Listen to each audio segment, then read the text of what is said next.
சென்னையில் இருந்து வேலையெல்லாம் விட்டுட்டு ஊருக்கு வந்து செட்டில் ஆயாச்சு. போன பதிவுலலாம் போட்டிருந்தேன், ஆடு பிஸ்னஸ்ஸு சின்னதாக ஸ்டார்ட் பண்ணுறேன் அப்படின்ட்டு. ஒரு 5 ஆடு வாங்கி போட்டிருக்கேன். ஸோ இதில் நான் வந்து என்ன அசிங்கப்பட்டேன் அப்படிங்கிறத அப்படியே சொல்கிறேன். சென்னையில் ப்ரைவேட் கம்பெனியில் வேலை பார்த்துட்டு இருக்கிற வரைக்கும் கெத்தாக பார்த்துட்டு இருந்த நிறைய பேர் இப்போ வந்து ஆடு வாங்கி விட்டோடனே அந்த கெத்தாக பார்க்குற இது இல்லை.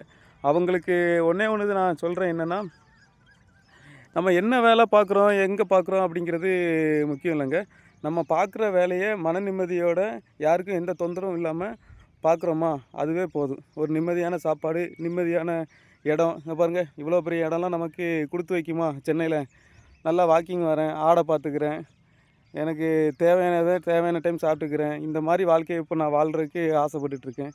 இதெல்லாம் எவ்வளோ பேருக்கு கொடுத்து வச்சுருக்கோம் அப்படின்னு தெரிலங்க. நான் வந்து ப்ரைவேட் கம்பெனிலேருந்து வேலையை விட்டுட்டு தைரியமாக இறங்கி பண்ணுறேன். எனக்கு வந்து கான்ஃபிடென்ட் மட்டும்தான் இருக்குது. மற்றபடி எந்த ஸ்கில் எதுவுமே கிடையாது. அந்த நம்பிக்கை இருந்தால் எதுனாலும் பண்ணலாம். ஸோ அந்த நம்பிக்கையை வந்து நான் என்றைக்குமே விட்டு கொடுக்க மாட்டேன். யார் என்ன சொன்னாலும் எனக்கு வந்து பரவாயில்ல. நான் வந்து ஸ்டார்டிங்கில் கொஞ்சம் ஸ்ட்ரகிள் ஆனாலுமே போக போக என்னோடய லைனை பிடிச்சிட்டு நான் கெத்தாவும் சரி, கான்ஃபிடென்ட்டாகவும் சரி, என்னோடய வேலையை நான் பார்த்துட்டு கரெக்டாக போயிடுவேங்க. யாருக்கெல்லாம் ப்ரைவேட் கம்பெனியில் வேலை பார்த்துட்டு 10-15 வருஷத்துக்கு அப்புறம் என்ன பண்ணேன்னு தெரியாமல், கடனில் முங்கிட்டு என்ன பண்ணேன்னு தெரியாமலும், அடுத்த பிஸ்னஸ் எப்படி ஸ்டார்ட் பண்ண தெரியாமல் இருக்கிறவங்களுக்கு இந்த வீடியோ வந்து ஒரு அவேர்னஸ் வீடியோவாக இருக்குங்க.